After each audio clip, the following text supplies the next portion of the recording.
Hi everybody. Okay, so today I'm going to be talking about my pregnancy, and I mean obviously you probably already know from the caption, but I am in the later stages of my pregnancy, as in I'm already full term. Um, I have made videos before, but I've just kind of been iffy about posting them, but I do regret, just not documenting um, pretty much my whole pregnancy journey just for my own benefit. But anyways, today I'm 37 weeks and I want to say 5 days. Yeah, I'm 37 weeks and 5 days. It's going to be the first and maybe the only video that I have that's concerning my pregnancy, because I might have this baby by the time I make another video. Okay, so I'm going to attempt to summarize my 38 weeks of pregnancy in just a couple of minutes. Okay, this should be fun and interesting. How I got pregnant.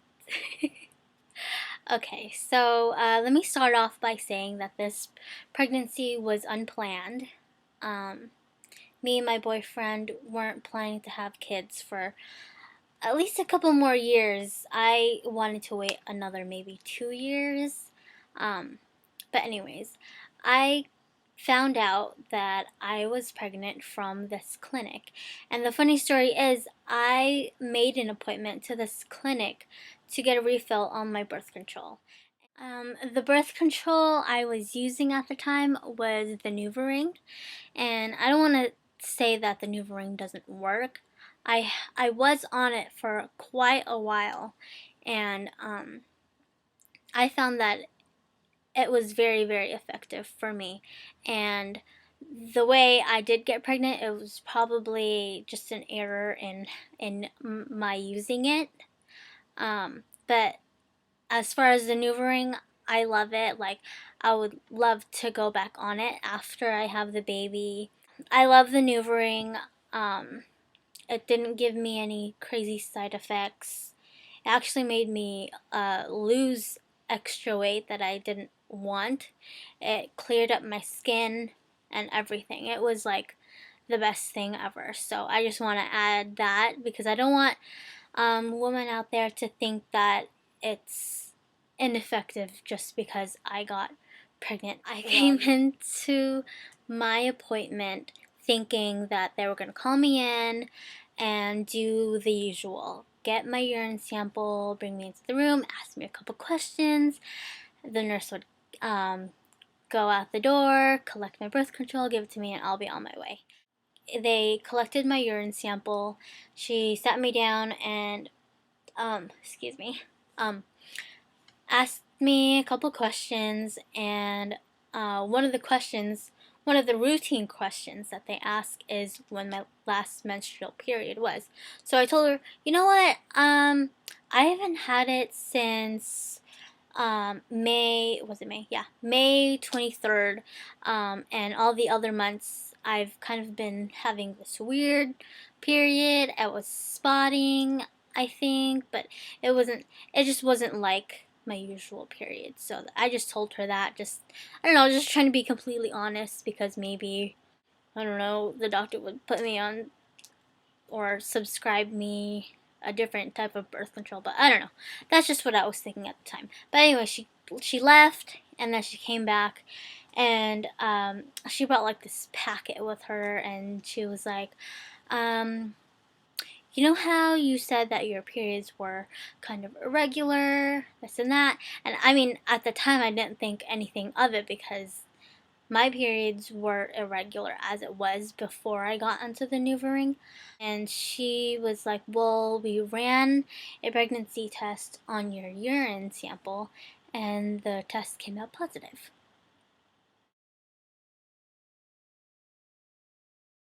I was like, uh, okay. You know, I mean, I wasn't scared. I was just very shocked.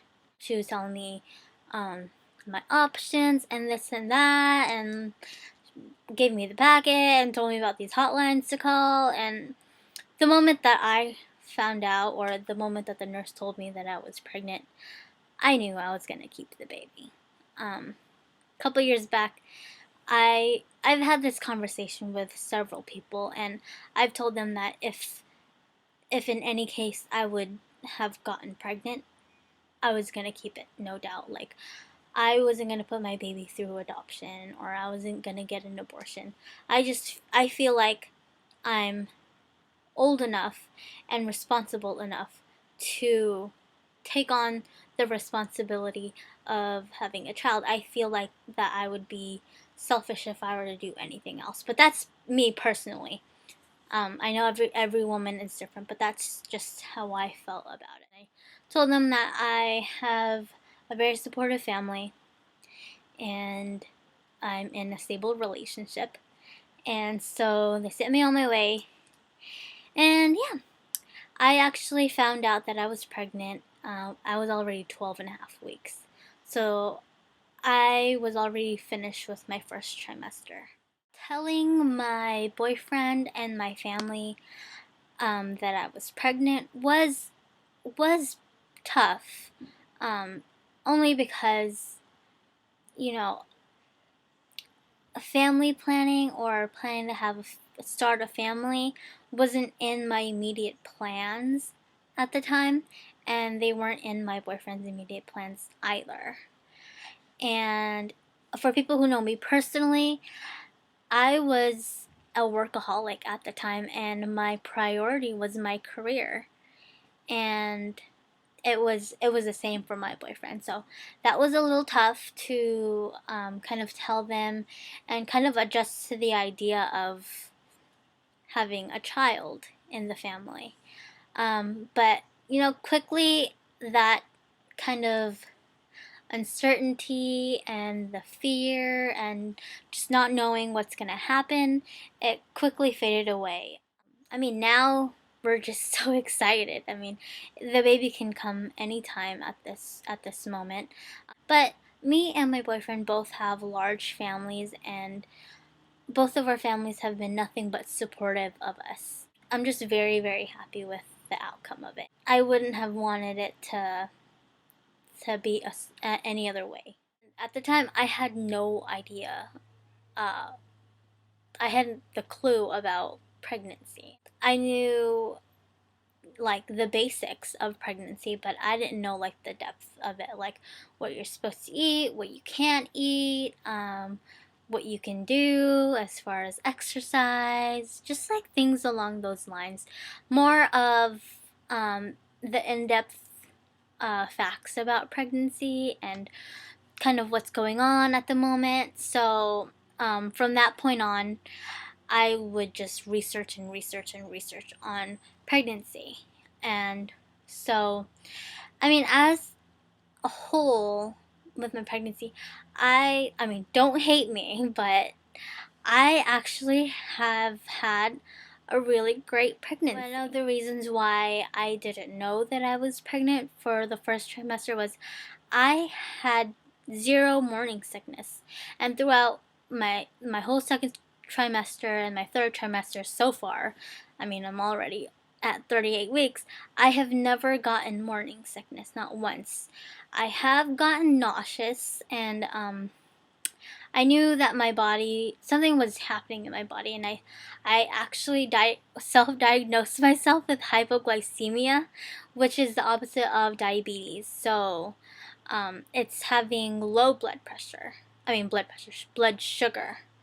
And I had all the symptoms. I Googled everything. So I Googled all of my symptoms, and it pointed to hypoglycemia. And I know that's horrible because, there's that, I don't know what it's called, but, when you try to self-diagnose yourself from, like, the WebMD or Google, like, that there's like that joke of like, oh my god, I have cancer or whatever. So I thought I was hypoglycemic, and it turns out it was just my body, my hormones and everything changing because I was pregnant. But anyways, I didn't get any morning sickness. One thing I did have though was nosebleeds. I've never ever had one nosebleed my entire life until I was maybe 20 weeks pregnant. Yeah, I got my first nosebleed, and from then on, like, I've gotten pretty bad nosebleeds. Like, there was this one time I got a nosebleed like at 11:30 p.m. and I didn't get to sleep till like 2:30 or 3 o'clock because my nose was bleeding that whole time. I didn't start showing until I was about 13 and a half weeks, and then one day I just woke up and I had like a tiny little bump, and it wasn't like a fat kind of pudgy bump, like it was hard. But I had already known that I was pregnant. When I first felt him move, it's a boy, by the way, I'm sorry. I'm having a son. So when I first felt him move, I think I was at 17 and a half weeks. I've felt like little flutters before, but then I wasn't like certain that it was him, like it could have been gas or something. But 17 and a half weeks was when I felt him kick for the first time. Stretch marks. Oh, stretch marks, stretch marks, stretch marks. Okay, so at the beginning of my pregnancy, I was a little worried about stretch marks, and because I've been researching about various topics of pregnancy, like I've seen how big women's bellies can get, and I was a little worried because I am like a petite person, and I'm not sure. It was just hard to imagine my skin stretching that much. So, I mean, I asked my mom about it, and she said, "Oh, like we didn't get any. I didn't get any stretch marks. That's and that." And I even asked her sister, my aunt. She's like, "No, I didn't get any stretch marks." And I asked my grandma. She's like, "Oh no." And my grandma had 12 kids, so I mean, it doesn't look like she has any stretch marks. But anyways, so I bought bio oil in the beginning of my pregnancy because I've heard so many great things about bio oil. So I bought it and I used it like all of 4 times. So I mean, in the middle of my pregnancy, I was like, oh, whatever, I'm not gonna get stretch marks, like, it's genetic, and like my mom didn't get it, I'll be fine. And then I was pretty convinced that I wasn't gonna get any stretch marks. Come 37 weeks, lo and behold, I have stretch marks. So yeah, I have stretch marks now. They're not super super dark or anything. The moment I saw them, I was like, oh my gosh, and I put bio oil on them immediately. I mean, I know that it comes with pregnancy, and I do want to treat them, but it's not like my biggest concern.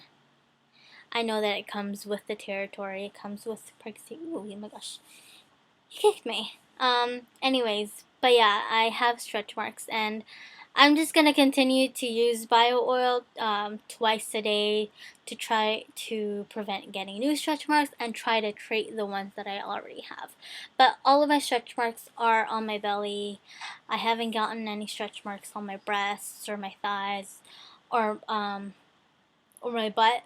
Although I already have some stretch marks from my butt before, from, I don't know, getting a growth spurt in my teenage years. I haven't gotten any kind of a swelling. My shoes fit fine, my rings fit fine, everything is fine in that kind of department.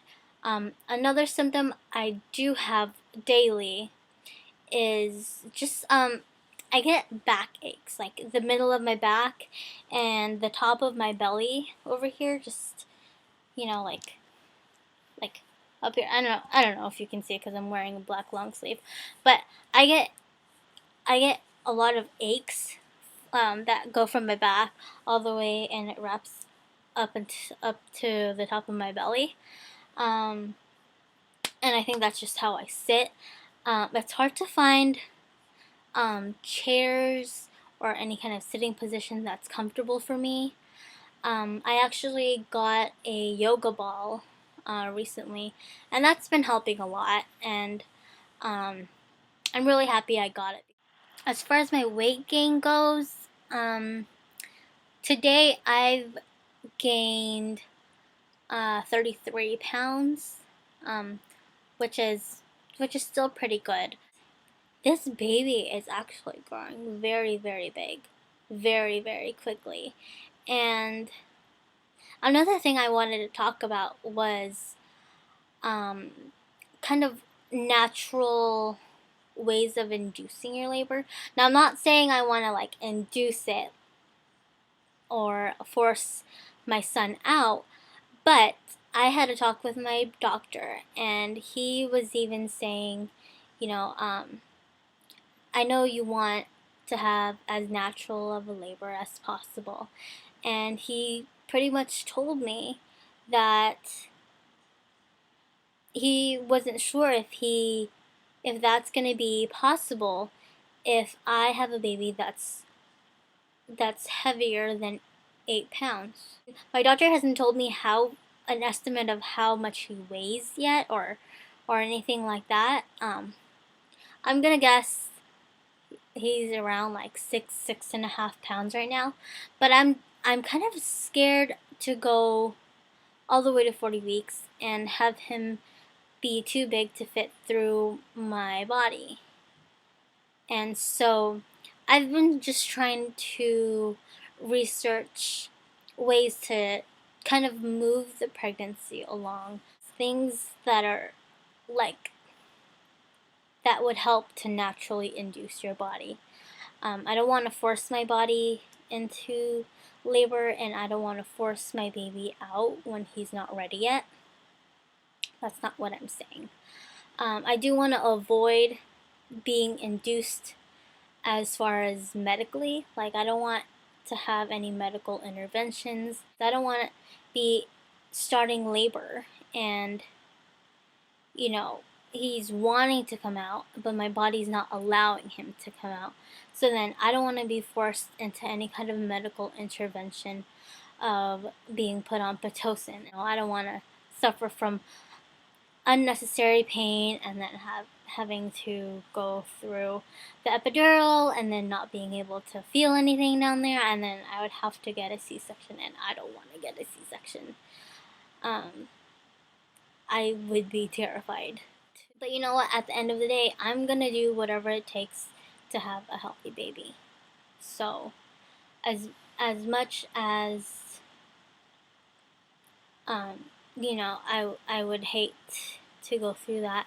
If it's something that I need to do, then I need to do it.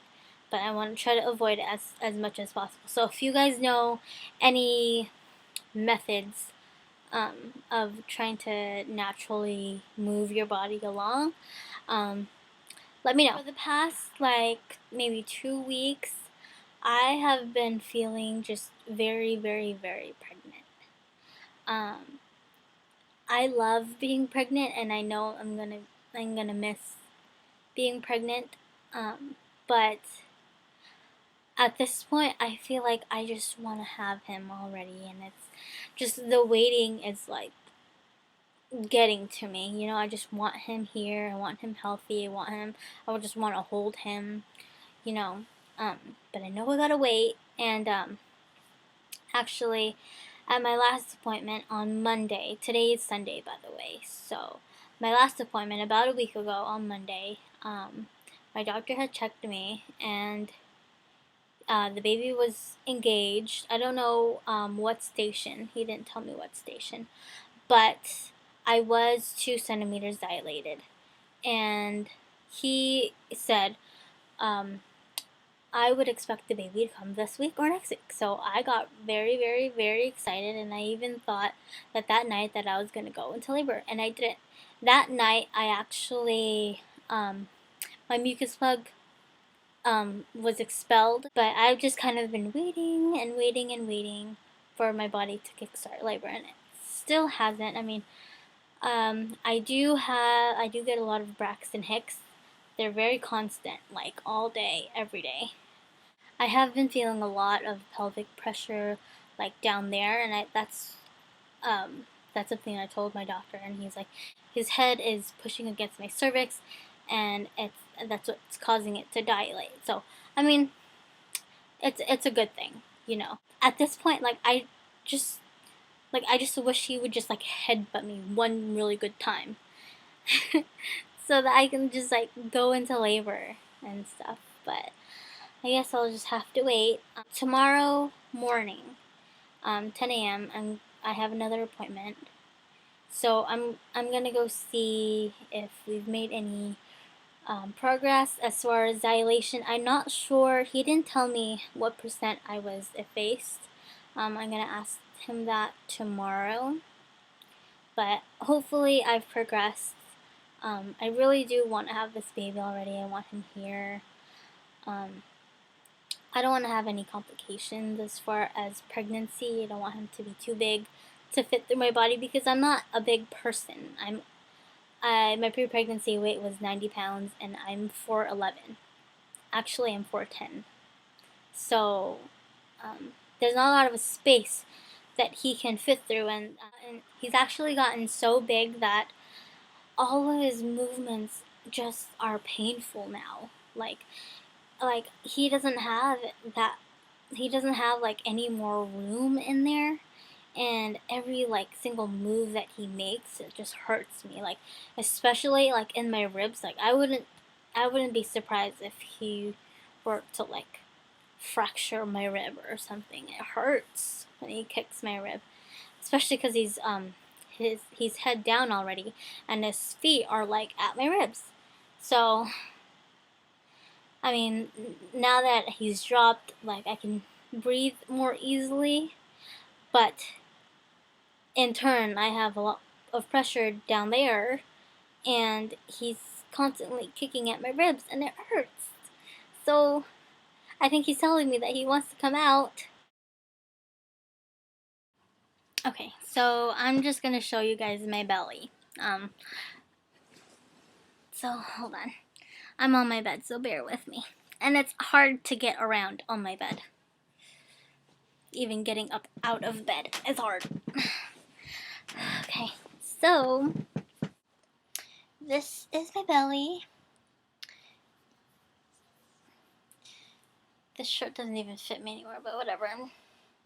I'm just home, so this is my belly at 37 weeks and 5 days. He's gotten big, and my belly is just so tight already. I have stretch marks right here. Try to get rid of those. I don't know. We'll see what happens. Anyways, so yeah, this is my belly. I've gained a full 10 inches from my waist. So I'm actually starting to look at postpartum videos and research on postpartum to see if I can get this baby weight off. So I'm gonna be documenting that too. So